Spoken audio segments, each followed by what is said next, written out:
just a sort of capsule summary of what stands ahead of us in the next 6-7 months here in the United States. Now move over to Europe and look at what's happening there. For a long time, you've been hearing these reports that Europe maybe has turned the corner in the crisis of its currency and the crisis of its, well, let's begin with the crisis of its currency. They've had successive bailouts of Greece, of Portugal, of Ireland. 240 billion euros have been spent, or at least allocated, trying to save Greece. And Greece has effectively burned through that money in 20 months. Next year, Portugal comes back into the bond market, and there's no way that Portugal is going to be saved. If you're following the news from Spain, and I just met a lady who's here who's Spanish, how are you? I would be terrified, and you probably know better than I would be terrified to be a Spanish banker, certainly a Spanish bank regulator, today, noting the fact that their fourth largest bank is in the process of collapsing. All of this means that very soon Greece is going to be kicked out of, is going to leave, very likely to leave the Eurozone. It's very likely to leave the European Union as well. Soon that question will be in front of the Portuguese, it'll be in front of the Spanish, it'll be in front of the Italians. And you could see, and I don't think this is necessarily a good thing, because I think in many ways Europe has actually been well served by the euro, but you could see the unraveling of the euro as a currency area. What you might see next, what I would argue, the sort of chapter 2 of the euro crisis that we're entering, is a crisis of governance. And this is, look at what happened with the Greek elections, or the German elections just now in North Rhine-Westphalia, the French elections, and so on. One incumbent after another is losing. They're being kicked out of power.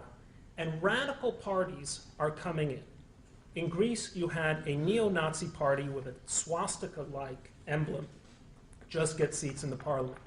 In France, Marine Le Pen, the daughter of Jean-Marie Le Pen, who is a kind of a fascist, basically, a neo-fascist, just took 16-17% of the vote. There's clearly a new constituency, or at least a much more assertive constituency for what amounts to fascist politics in Europe. There's a crisis of the old European political order, and it's not at all clear what is going to happen next. The third issue that the Europeans are confronting is they have an immigration problem, very different from our immigration problem in the United States, because America has a culture of assimilating its immigrants. Europe does not have a culture of assimilating its immigrants, and so it has these large sort of satellite immigrant populations who are neither of Europe, but they're not of any other place either.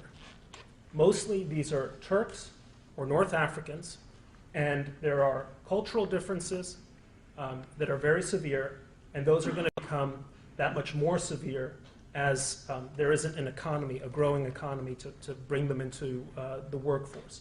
So Europe is going to face a real problem with its, I don't know, 17, 20 million strong Muslim population. There's going to be also a problem in terms of social, what the Europeans call social solidarity. Just to give you a little statistic which came my way, 8 out of 10 Italian men under the age of 30 live with their mothers.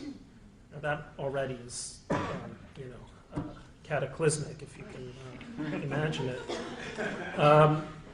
50% of Spaniards, of Spanish youth, is unemployed. When you have a lot of young men without jobs hanging around, you have a recipe for social upheaval. And that is going to become that much more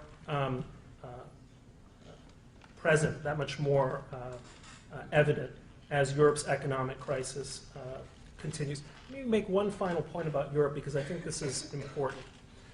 The deepest problem that Europe has is a crisis of ideas. And you see this in the failure of the parties of the European right to understand what it is to create a growth economy.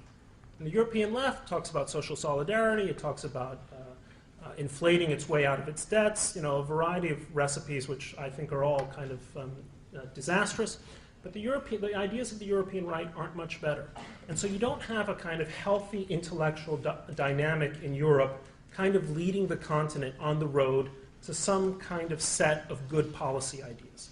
No one in Europe talks about the need for tax cuts. Nobody in Europe talks about the need for getting rid of incredibly intrusive regulation. And just so that you understand what I mean by this regulation, there is a law in France that says that if you have under 50 employees, you don't need to pay X, Y, and Z taxes. So there's an astonishing number of companies in France that have 49 employees. Go figure, right?